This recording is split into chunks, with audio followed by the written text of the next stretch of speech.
Pernah kepikiran gak sih gimana caranya para ilmuwan bisa seyakin itu bilang kalau sebuah danau tercemar cuma dari beberapa sampel air? Nah, jawabannya itu ada di statistik. Kali ini kita bakal kupas tuntas gimana caranya nemuin sinyal yang jelas di tengah lautan data yang, ya ampun, berantakan banget. Oke, kita mulai dari pertanyaan yang kelihatannya simpel banget deh. Gimana kita bisa tahu suatu daerah itu benar-benar tercemar? Apa cukup dengan satu sampel tanah aja? Ternyata masalahnya itu jauh lebih rumit, dan sumber kerumitannya ini mungkin bakal bikin Anda kaget. Kebanyakan orang mungkin mikir kesalahan terbesarnya itu ada di lab pas analisis gitu kan? Eits, ternyata salah besar. Sumber kesalahan terbesar, kita ngomongin lebih dari 90% loh, itu justru pas ngambil sampelnya di lapangan. Kenapa bisa gitu? Simple, karena alam itu berantakan. Sampel tanah di titik ini bisa beda banget sama sampel yang kita ambil cuma beberapa langkah dari sini. Jadi, terus gimana dong caranya kita bisa dapat satu angka aja yang bisa mewakili seluruh area yang berantakan ini? Nah, disinilah statistik dasar masuk sebagai pahlawan. Yuk, kita kenalan sama alat pertama yang bisa bantu kita menemukan nilai tipikal di tengah semua kekacauan ini.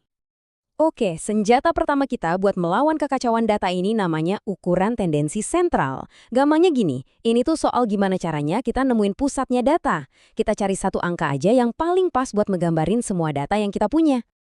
Nah, di sini ada 3 kalat utama. Yang paling sering kita dengar itu rata-rata atau mean.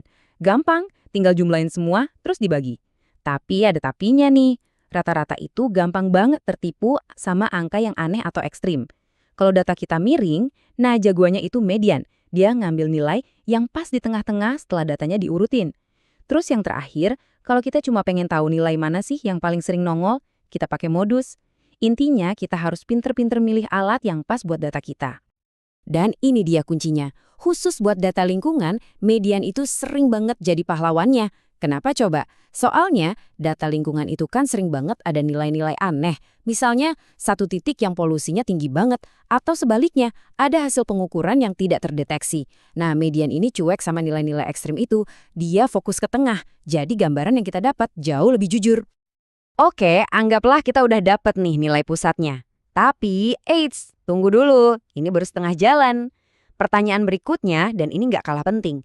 Seberapa bisa diandelin sih nilai pusat itu? Apa semua data kita ngumpul dekat-dekat situ? Atau malah mencar kemana-mana? Yuk, kita cari tahu cara ngukurnya. Nah, buat jawab pertanyaan tadi, kita pakai yang namanya ukuran dispersi. Sesuai namanya, alat ini gunanya buat ngukur sebaran data. Simpelnya gini deh, ini tuh kayak ngasih kita skor kepercayaan. Seberapa yakin kita sama angka pusat yang udah kita dapat tadi. Alat utama buat ngukur ini namanya simpangan baku atau standard deviation. Gini deh bayanginnya, kalau simpangan bakunya kecil, itu artinya semua data kita ngumpul rapet deket banget sama nilai rata-ratanya. Artinya, hasil kita konsisten dan bisa dipegang. Sebaliknya, kalau simpangan bakunya gede, wah, itu artinya data kita mencar kemana-mana. Kita harus super hati-hati sebelum bikin kesimpulan. Biar lebih kebayang, coba lihat deh grafik ini. Di lokasi A, batangnya pendek-pendek dan mirip semua kan? Itu artinya simpangan bakunya kecil. Semua sampel di situ hasilnya konsisten, ngumpul rapet. Kita bisa pede banget sama nilai rata-ratanya. Nah, sekarang lihat lokasi B. Batangnya ada yang tinggi banget, ada yang pendek. Ini artinya simpangan bakunya besar, datanya acak-acakan. Jadi, sekalipun rata-rata lokasi A dan B itu sama, kita harus jauh lebih waspada sama kesimpulan dari lokasi B. Oke, sekarang kita sampai ke bagian yang paling penting. Emangnya kenapa sih ini semua penting di dunia nyata? Karena teman-teman, statistik ini bukan cuma angka-angka di atas kertas.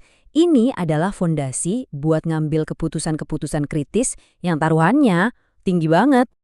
Ini ngebawa kita ke sebuah pertanyaan yang krusial banget.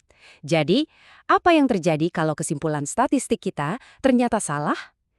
Ternyata ada 2 jenis kesalahan fatal yang bisa kita buat, dan konsekuensi dari masing-masing kesalahan itu beda banget.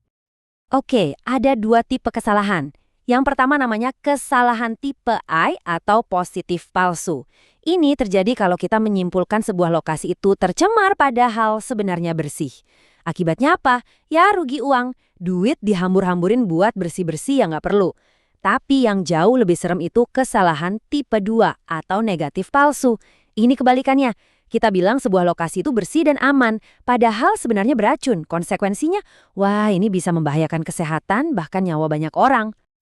Nah, jadi disinilah letak permasalahannya.